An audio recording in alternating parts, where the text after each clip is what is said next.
In this video, I'll guide you through how to record Google Meet video calls. We'll go step by step, so even if you're new to Google Meet, you'll be able to follow along and feel confident using the recording feature by the end.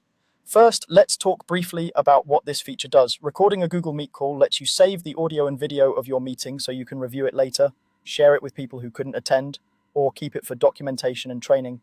Keep in mind that this is a premium feature, so it may only be available on certain paid Google Workspace accounts. If you don't see the options I'm describing, there's a good chance your account doesn't include recording or your admin has it turned off. To get started, you'll need to start the meeting as the host. That means you're the one who either scheduled the meeting in Google Calendar or created the meeting link in Google Meet. Join the meeting as you normally would and make sure you're signed in with the correct account that has recording permissions. If you're not the host or you're using a personal account that doesn't support recording, the option might not appear for you. Once you're in the meeting and ready to begin recording, look for the meeting tools. Depending on the version of Google Meet you're using, this is usually represented by a three-dot More Options button or a menu at the bottom or top of the screen. Click on that to open the meeting tools. This menu is where Google Meet keeps additional features that don't appear as main buttons, such as settings, layout options, captions, and, in this case, the recording controls.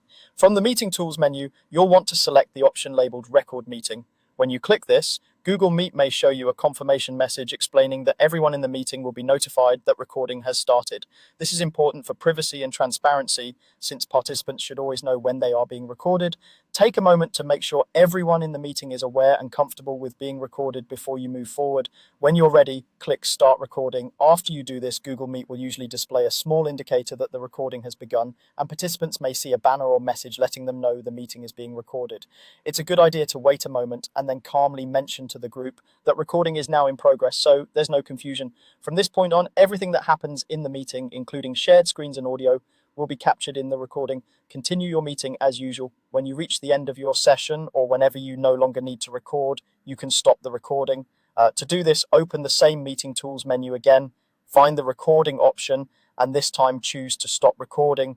Google Meet will ask you to confirm that you want to stop.